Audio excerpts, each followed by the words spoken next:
Holding a Starbucks in 2024 is equivalent to wearing a Make America Great Again hat. The red hats that everybody was wearing.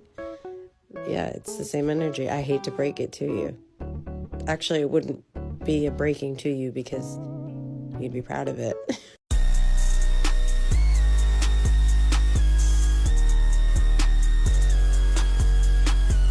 Why don't you get it? Can't you get it? Understand. They're gonna execute the mother to elevate the man.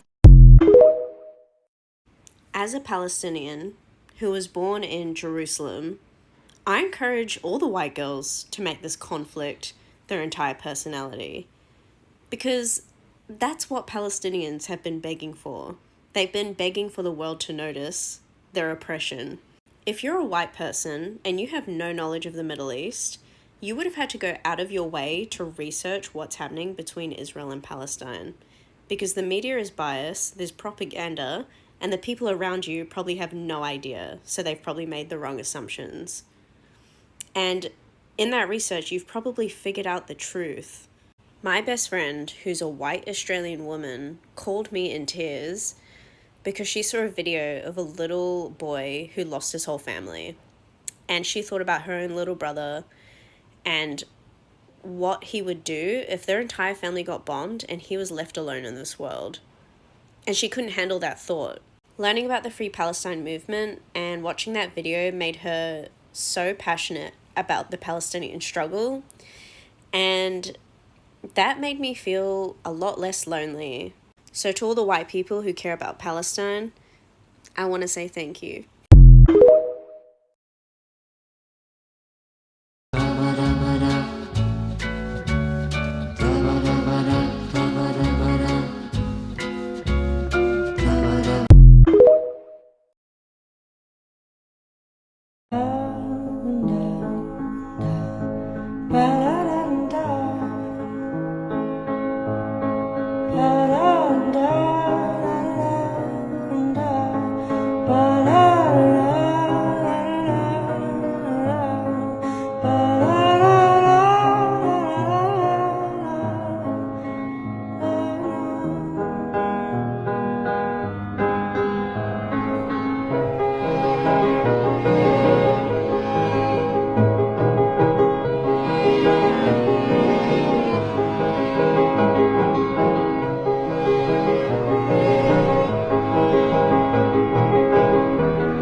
Did you know a 30-year-old man with dwarfism did all of the stunts for Macaulay Culkin in Home Alone? This is Larry Nicholas, and he's one of the most accomplished stunt performers with dwarfism. He has over 150 credits, and let me read you some of them. The Matrix, The Truman Show, Matilda, Hook, Jurassic Park, Addams Family, The Little Rascals, Leave It to Beaver, Like Mike, which is a childhood favorite of mine, and even the movie Tiptoes. If you've never seen Tiptoes, it's basically Matthew McConaughey introduces his girlfriend to his family, which are all little people, and his twin brother is Gary Oldman, walking around on his knees. So as you can imagine, the movie flopped. If you watch Freaky Friday, you can actually catch an editing mistake. Larry was the stunt double for the son in the movie, and in one scene you can see that it's... This is Ed Osmond, and he's also a stunt performer with dwarfism. If you saw Dungeons & Dragons, he played this character. He's also been in Age of Ultron, in Dumbo, Maleficent, and so many other movies. If you loved any of the movies I mentioned now, and you want to support some of these performers, please comment down below to show them some love. If you're here, I'm Aubrey, and I'm a filmmaker with dwarfism, and if you have any questions about dwarfism history or dwarfism in movies, comment down below.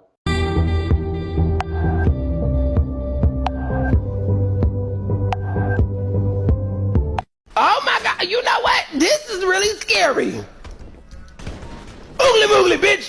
Government's refusing to confirm whether the SIS has been investigating suspected Israeli spies who may have been operating in Christchurch during and after the February earthquake.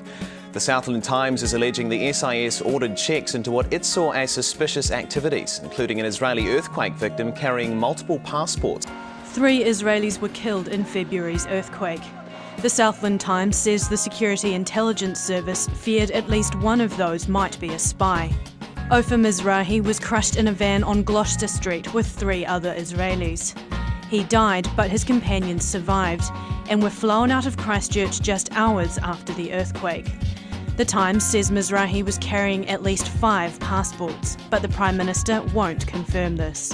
Well, I can confirm that I have no knowledge of misuse of a New Zealand passport by those individuals. The Prime Minister has confirmed he received multiple phone calls from Israeli Prime Minister Benjamin Netanyahu in the hours after the earthquake. The Southland Times also reports that an Israeli search and rescue team was refused permission to enter the red zone. Meanwhile, the Israeli ambassador has dismissed as science fiction any suspicions that the Israelis caught up in the earthquake were Mossad spy agents. This isn't the first time Mossad's been accused of operating in New Zealand. No, it certainly isn't. Back in 2004, there was a very serious diplomatic incident between the New Zealand and the Israeli government when 4 men were alleged to be involved in essentially a passport scam being run out of Auckland. Now, 2 of those men were caught. They were eventually convicted of passport fraud.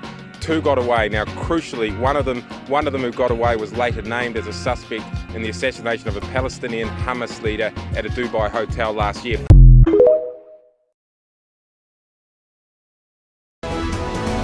21-year-old Muslim entrepreneur launches pro-Palestinian cola in the UK and internationally. Shop Salam Cola. What's it like to be a Palestinian living in Gaza? You wake up, you have your cup of coffee, you go to your job, you probably then hang out with your friends and you have a normal day. Then suddenly, all you can hear is the sounds of bombs and airstrikes. Suddenly, all your favorite cafes and suddenly all your beloved ones and family members are killed. And you may become just a number any minute.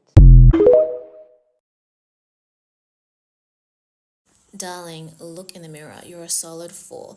We as men know we are the prize. You're not worth it. Well, if you're the prize, I'm not competing to win, so you have nothing to worry about. Does your hoodie? Do you have facial harmony? Are you deer pretty, fox pretty, cat pretty, or alien pretty? Or are you not pretty? Does it feel like you're putting lipstick on a pig? Dior lip oil can help with that, or maybe Clinique Black Honey. But make sure you're doing your makeup according to your visual weight. Do you have low visual weight or high visual weight? Do you have positive or negative canthal tilt? Negative? You should rope mac. Put down your phone. None of this exists outside of the internet. Don't spend $200 on a hoodie that hoodies or the newest skincare holy grail. For men and women alike, most of our insecurities are fabricated by campaigns put out by the beauty industry. Do you think men actually cared about thigh gaps in 2014? Do you think women actually care about how hollow your cheeks are in 2024? In 2000, the beauty industry was worth $90 billion. The second mass media was introduced and they could better exploit us with harmful marketing to create more of a demand, their value exploded. It's now worth over $520 billion. And it's all a scam. They profit off of making you feel bad, so you buy what they sell to feel good. You have a dependency on products and trends created by companies that want you to hate yourself. You've been conditioned by the corporate oligarchy you believe you're so aware of. Everything traces back to profit, including your insecurities.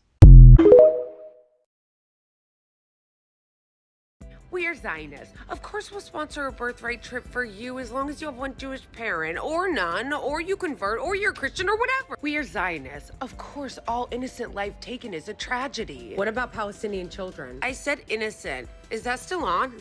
We are Zionists. No one throws wah fest like we do. Number 1 cry bullies. We're number 1. We're Zionists. The only reason why South Africa's trying to come for us is because they're jelly. We're the home of apartheid now, ho. We're Zionists. Of course we support the idea of ethnically cleansing an entire people and calling it voluntary resettlement. Listen, those settlements aren't gonna build themselves. We're Zionists. Of course we're from New York, but we're gonna say Hamas because it sounds scary and brown. We're Zionists. Of course we're going to try to get all your speech banned, and if you point it out, we're going to call you racist. We're Zionists. I love to remind people how dangerous it is to go over to Gaza and how unsafe you are, especially if you're queer. And I mean it. It is really unsafe. Like, really unsafe. Like, seriously, the IDF will wipe you out. We're Zionists. Our right-wing evangelical lobby is working around the clock to get boycotting banned. What lobby, bigot? We are Christian Zionists. Of course we support all of you returning to the Holy Land so Armageddon can come and you'll all blow up and go to hell. We're Zionists. We're experts in Hamas lighting, and if you question anything our government is doing, you will be met with, but Hamas!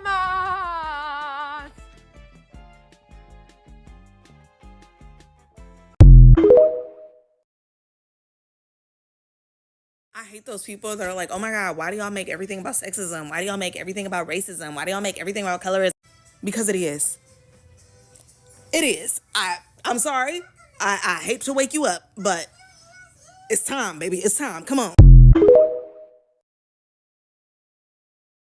I just hope she don't wanna leave me. Don't you give me up, please. Don't give up on me. I belong.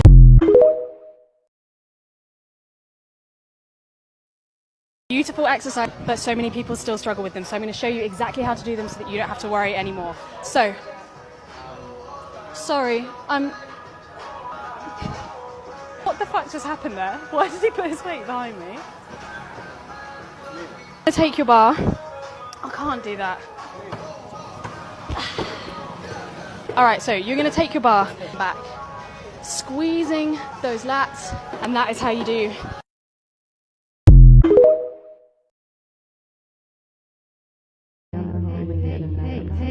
Hey, are you even paying attention to me right now? When we in the West talk about the lack of adequate sanitary products for menstruating people in Gaza, we often look at it from a, oh, well, you know, we were using fabrics back in like the olden days, so they should be fine mentality.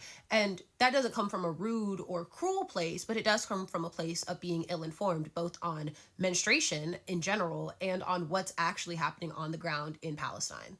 You're right, back in the day, before disposable menstrual products, people did use sanitary cloths, about 12-inch pieces of fabric designed to do what we know menstrual products to do today. But they were intentional. People who used them had many of them, and then they were able to wash them, usually in soapy and lightly bleached water, to keep them clean. And that was their whole purpose. That was it.